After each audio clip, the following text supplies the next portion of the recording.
กับสบายดีFC ทั้งฝั่งไทยแล้วก็ฝั่งลาวนะครับผมเนาะล่าสุดนะครับพี่น้องทางประเทศลาวนะครับผมเนาะได้ออกกฎใหม่นะครับก็คือการที่ค้าขายออนไลน์นะครับพี่น้องก็คือได้ต้องไป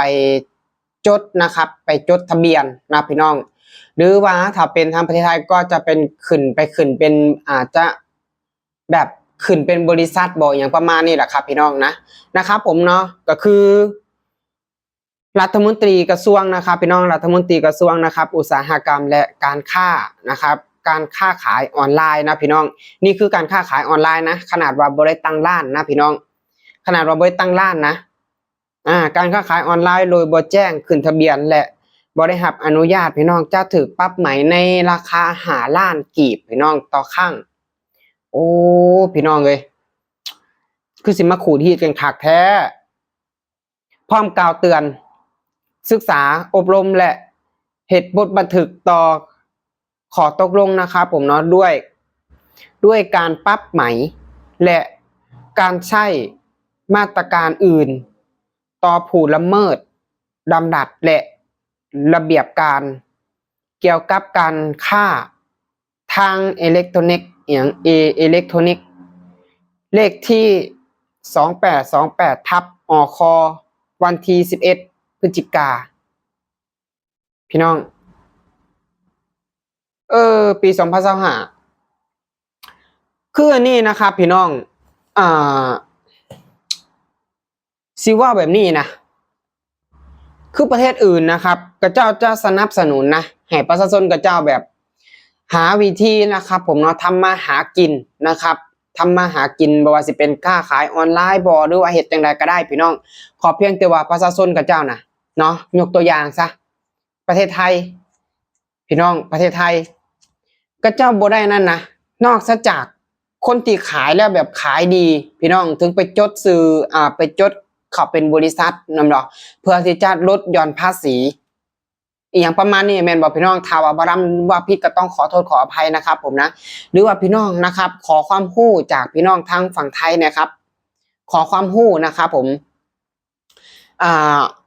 คือการที่ว่าจดนี่นะพี่น้องแต่คือทางพี่น้องทางฝั่งไทยถาว่านั้นกันยังดีเลยนะแต่ว่าทางประเทศลาวอย่าลืมนะครับว่าสินค้าทุกอย่างนะครับบ่ว่าถ้าเป็นแม่ค้าออนไลน์เนาะสินค้าทุกอย่างนะครับเข้ามาผลิตในประเทศไทยนะครับเข้ามาผลิตในประเทศไทยเสียค่าผลิตเนี่ยนะครับพี่น้องก็หลักแสนถึงหลักล้านนะครับหลักแสนถึงหลักล้านแล้วเอาสินค้าเข้าไปในประเทศลาวก็ต้องเสียภาษีอีกเสียค่าภาษียังบ่พอได้บาทนี่เพราะเอาไปขายพี่น้องเพราะเอาไปขายบาทนี่ตัวนี้พี่น้องนี่ตัวออกกฎมาใหม่บาทนี้นะออกกฎมาใหม่ตัวนี้ก็คือให้ไปแจ้งพี่น้องไปแจ้งเอาสมมุติว่าผู้ที่เริ่มต้นขายใหม่ๆนี่พี่น้องผู้ที่เริ่มต้นขายใหม่ๆนี่ยังบ่มีทุนยังบ่มีกำไรยังบ่ทันอันนั้นหากก็เริ่มขายนี่ปุ๊บสิไปแจ้งปั๊บเอาแล้วถ้าสมมุติว่าถูกโกงเอาสมมุติว่าขายของขายบ่ออกสิเฮ็ดแบบใดแล้วผู้ใดสิมารับผิดชอบแทนที่สิสนับสนุนพี่น้องคือตัวหนึ่งก็ยังแก้บ่ได้นะเอาทุกอย่างก็คือในเรื่องของที่ว่าเวลาเติมเงินนะครับเติมเงินไปสมมติว่า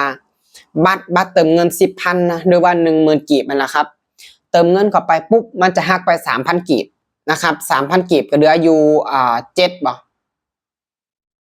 ก็เหลืออยู่7,000 กีบบ่พอซ้ำต้องได้ไปเติมอีกก็หักไปอีกเติมอีกก็หักไปอีก3,000 กีบอีกตัวนี้ก็เอาอีกคือเอาทุกอย่างเอาทุกทางอ่ะล่ะครับแทนที่สิมานะครับมาเรียกเก็บมานั้นตามประชาชนแบบนี้ไปแก้ไขนะครับคนจีนที่ว่าเขามาแย่งอาชีพคนลาวนะเต็มไปเบิด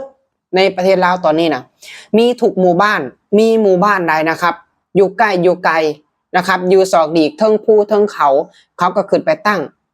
คนเวียดคนจีนเขามาแย่งอาชีพของคนลาวบางคนนะครับผมเนาะค้าขายมาตั้งแต่พ่อแต่แม่นะครับขายมาอยู่ตลอดตกมาปัจจุบันนี้ ขายบ่ได้เพราะว่าหยังคนจีนคนเวียดเขามาแย่งอาชีพเขามาขาย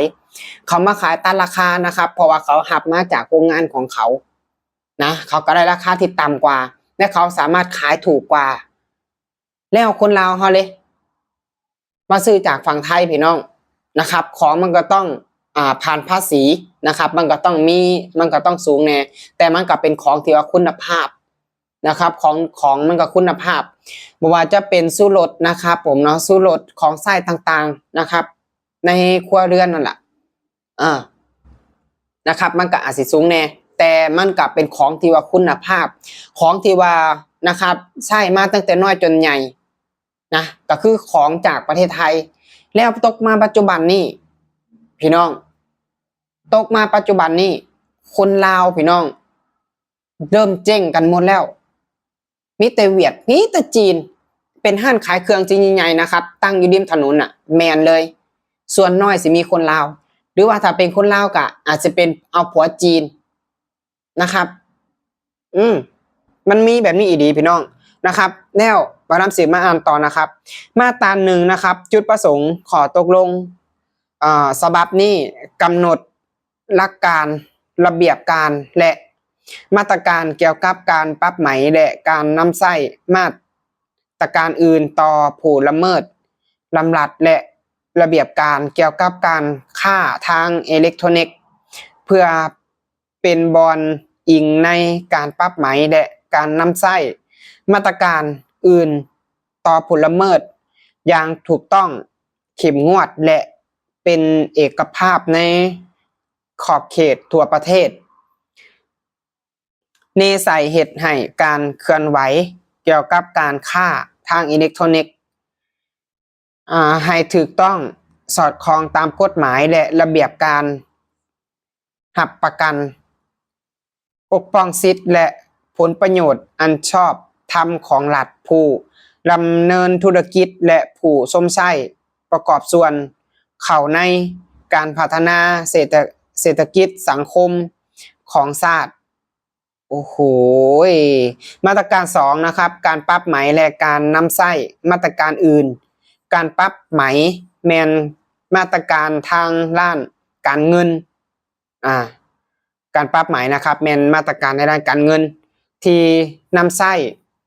ต่อผู้ละเมิดทางด้านบริหารซึ่งบ่เป็นการกระทำผิดทางอาญาเกี่ยวกับการค้าทางอิเล็กทรอนิกส์การใช้มาตรการอื่นแมนการนำใช้มาตรการเพิ่มจากการปรับไหมต่อผู้ละเมิดทางด้านบริหารซึ่งบ่เป็นการกระทำผิดของทางอาญาเกี่ยวกับการค้าทางอิเล็กทรอนิกส์เป็นต้นการกล่าวเตือนศึกษาอบรมยึดอายัดโจะหรือยกเลิกใบยั่งยืนหับคู่และใบอนุญาตดำเนินธุรกิจด้านการค้าอิเล็กทรอนิกส์คือฟังแล้วเขียนกันแบบใดนะครับพี่น้องคือส่วนตัวบารัมนะครับแล้วบารัมเข้าไปคอมเมนต์นี่ด่าแฮงนะบารัมไปเบิ่งคอมเมนต์นะครับบารัมเข้าไปเบิ่งคอมเมนต์เนาะบากคนจีนนะครับเขามาขายเครื่องมึงบ่เห็นเข้าไปนะครับจุดๆนะครับปรับไหมเงินเขาให้เขามาค้าขายอยู่บ้านตัวเองอันนี้ก็แมนนะพี่น้องส่งเสริมแน่การหาเงินเลี้ยงประชากรน้อยๆหลายคนยังบ่ทันเติบโตอย่างพี่น้องหลายคิดคือมันบ่สมควรนั่นแหละครับมันบ่สมควรที่จะไปเฮ็ดแบบนี้นะครับผมนะมันคนถ้าจะไปจดไปนะมันต้องเป็นคนที่แบบเปิดบริษัทใหญ่ๆมันถึงจะสมควรนะครับต้องไปเปิดบริษัทนะครับเจ้าของบริษัทใหญ่ถึงจะไปนี่ได้พี่น้องแต่ว่าในเรื่องของการค้าขายออนไลน์นะพี่น้องมันบ่สมควรนะครับที่จะมาเฮ็ดแบบนี้นะครับผมนะพี่น้องเบิ่งแล้วเขียนกันแบบใดก็สามารถคอมเมนต์กันเข้ามาได้นะครับผมนะสำหรับคลิปนี้นะครับบารัมก็จะขอฝากกับแค่นี้เด้อขอขอบคุณครับ